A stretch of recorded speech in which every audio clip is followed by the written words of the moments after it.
supaya ini sambil berdoa ini tembus.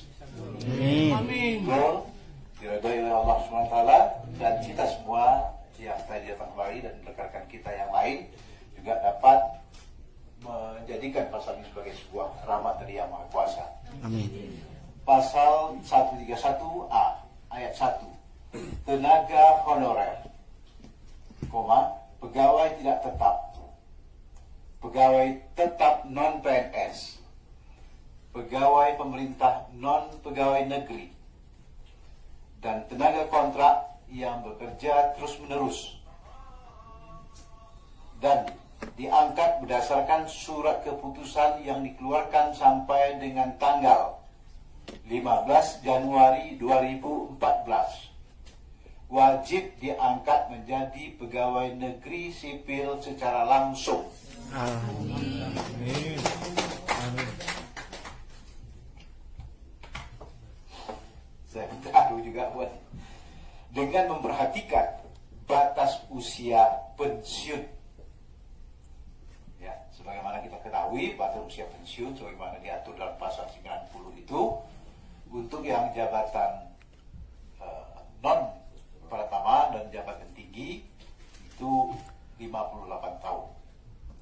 Jadi kalau bekerja ada di umur di atas 35, rasanya kan masih belum apa-apa. Yang batas yang itu adalah wajib diangkat menjadi PNS secara langsung dengan memperhatikan batas usia pensiun dalam kurung 58 tahun untuk jabatan administrator dan tentunya 60 tahun untuk jabatan pejabat tinggi sebagaimana dimaksud dalam pasal 90. Ya, dalam undang-undang SN itu ada pasal 90 yang mengatur tentang pensiun. Ayat 2, pengangkatan PNS sebagaimana dimaksud pada ayat 1 di atas hanya didasarkan pada seleksi administrasi berupa verifikasi dan validasi data surat keputusan pengangkatan 15 tahun yang lalu atau 12 tahun yang lalu. Ya. Jadi pengangkatan itu siapkan administrasinya, SK bupatinya kalau ada, SK gubernur kalau ada, SK kepala sekolah kalau ada. Berdasarkan itu kalau dihitungnya di bawah tanggal 15 Januari 2014 insya Allah akan diproses. Amin. Amin. Amin. Ya. Ayat 3, pengangkatan PNS sebagaimana dimaksud ayat 1 dilakukan dengan memprioritaskan mereka yang memiliki masa kerja paling lama serta bekerja pada bidang fungsional seperti sekarang ini, administratif dan pelayanan publik. Barangkali guru atau tenaga kesehatan atau tenaga peneliti fungsional lainnya. Itu yang diprioritaskan. Saya lanjutkan lagi.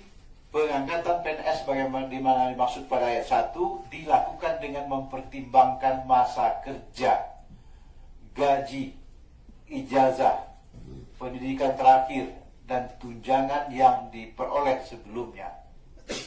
Ayat 5, tenaga honorer, pegawai tidak tetap, pegawai tetap non-PNS, pegawai pemerintah non-pegawai negeri, dan tenaga kontrak diangkat menjadi PNS oleh pemerintah pusat.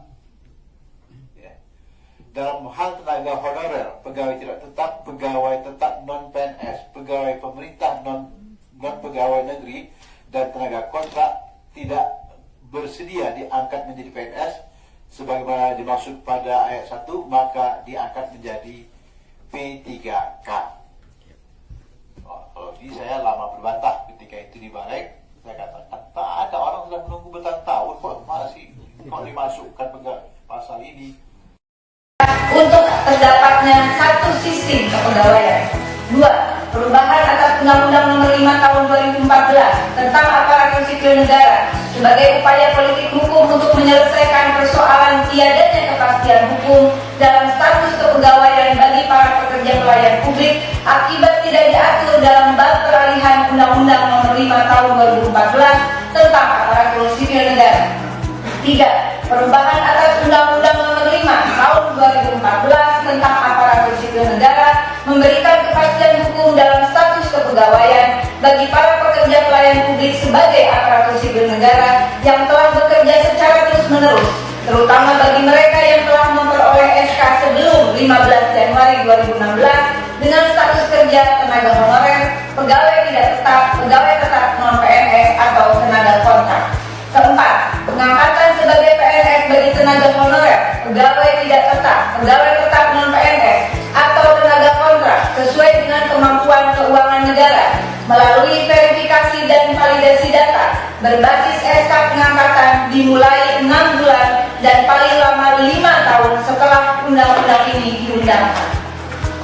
Bagi tenaga honorer, pegawai tidak tetap, pegawai tetap non-PNS atau tenaga kontrak yang menunggu pengangkatan sebagai PNS wajib mendapatkan upah atau gaji sekurang-kurangnya sebesar upah minimum kota, kabupaten, provinsi. 6. Perubahan atas Undang-Undang Nomor 5 Tahun 2014 tentang aparatur sipil negara bertujuan pula untuk memastikan terpenuhinya jaminan sosial bagi aparatur sipil negara, termasuk jaminan pensiun bagi aparatur sipil negara yang berstatus pegawai pemerintah dengan perjanjian kerja sesuai dengan peraturan perundang-undangan yang berlaku. Karena itu dalam konsideran mengingat ditambahkan pasal 27 ayat 2 dan pasal 28D ayat 2 Undang-Undang Dasar Negara Republik Indonesia tahun 1945 tentang kewajiban negara untuk memberikan jaminan sosial. 7. Pada saat undang-undang ini mulai berlaku, pemerintah tidak diperbolehkan melakukan pengadaan pekerja atau pegawai pelayan publik dengan status tenaga honorer, pegawai tidak tetap, pegawai tetap non-PNS atau tenaga kontrak. Dengan demikian, Indonesia memasuki pada satu sistem kepegawaian dalam aparatur sipil negara dengan status kepegawaian hanya pegawai negeri sipil dan pegawai pemerintah dengan perjanjian kerja.